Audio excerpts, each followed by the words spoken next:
Alors Monsieur Crouzat, d'abord une réaction par rapport à l'opération qui est en cours. Bon, c'est un massacre qui est en cours, donc ça ne nous convient pas bien entendu, mais en plus ça n'est pas la bonne solution parce que le scénario qui est mis en œuvre par le préfet, qui ressemble à celui qu'il a déjà mis en œuvre en octobre 2013, risque, au lieu d'apporter une solution, de disséminer l'infection de brucellose vers d'autres massifs et notamment les aravis. C'est-à-dire que plus la pression de tir augmente sur ces animaux, et sur ce milieu difficile d'accès, il reste toujours des animaux, plus la pression de tir augmente, plus ils ont tendance à s'éparpiller et ils risquent donc d'aller vers d'autres massifs et on risque de voir apparaître la brucellose sur le massif des aravis.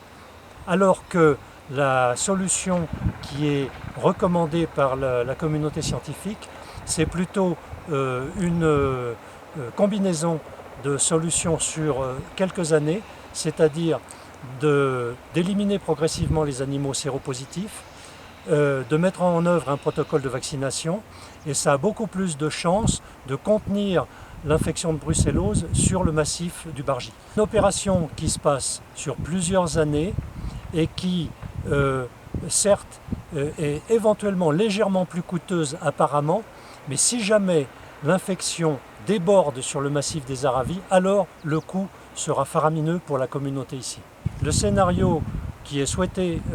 par la FRAPNA, mais aussi par la communauté scientifique, c'est d'attraper progressivement les animaux sur 3 à 5 ans, de les tester, d'euthanasier tous les animaux séropositifs et de mettre en œuvre un protocole de vaccination sur les survivants. En tout cas, pour vous, c'est important que cette opération ne se fasse pas avec toute la discrétion souhaitée par les services de l'État. Vous, ce que vous souhaitez, c'est informer. Nous, ce que nous souhaitons, c'est informer, montrer qu'il y a des solutions qui sont plus raisonnables et qui préservent les animaux sains.